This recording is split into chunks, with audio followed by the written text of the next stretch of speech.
Hair on from North London to Wembley here, and wow, I can't even believe I'm saying this, but England have just suffered their first ever defeat to an Asian side, losing 1-0 at Japan at Wembley. A historic moment, just not the kind we wanted. Today I'm breaking down the match, my reaction as an England fan, from what went wrong, what Japan did right, and what this means heading towards the World Cup. Buckle up, this one's going to sting a lot. Right, let's just start with the basics. England went into this game in what was supposed to be a positive send-off before the World Cup squad announcement, but instead delivered a lifeless performance, drawing boos from the Wembley crowd. The only goal came in the 23rd minute when Kaoru Mitoma finished off a rapid counter-attack after dispossessing Cole Palmer. Japan fully deserved their lead, and honestly, they could have scored more. Their transitions were razor sharp. England was slow, flat, and obviously just predictable again.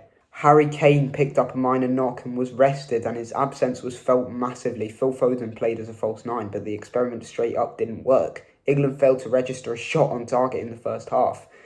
Palmer losing the ball that led to Mitoma's goal was a turning point. It summed up England sloppy on the ball, lacking urgency. And with Rice, Saka, Stones and Bellingham all out, the midfield had no rhythm. Japan carved through it multiple times.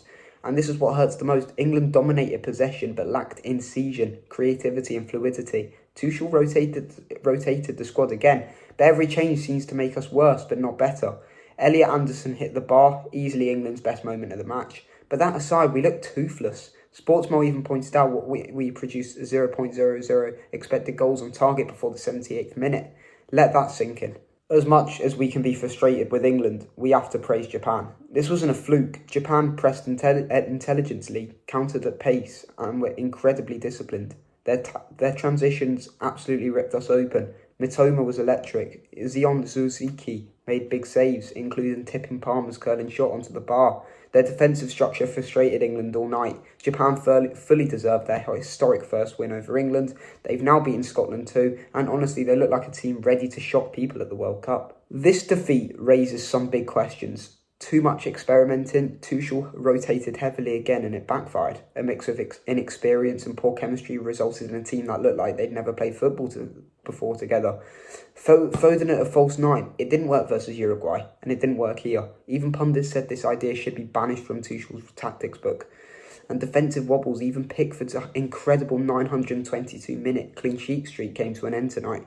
Japan repeatedly got in behind England's backline, not a good sign this close to a World Cup. As an England fan, this is worrying.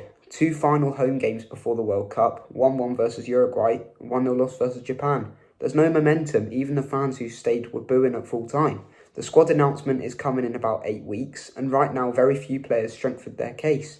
In fact, several made their situation worse. If Kane isn't fit, England have a huge problem. So yeah, as an England fan, this one stings. Japan were fantastic, and England were, I hate to say it, genuinely poor again. Hopefully this is the wake-up call Tuchel needs, because the World Cup is coming fast. Let me know your thoughts in the comments. Who impressed, who disappointed, and how worried are you heading into the summer?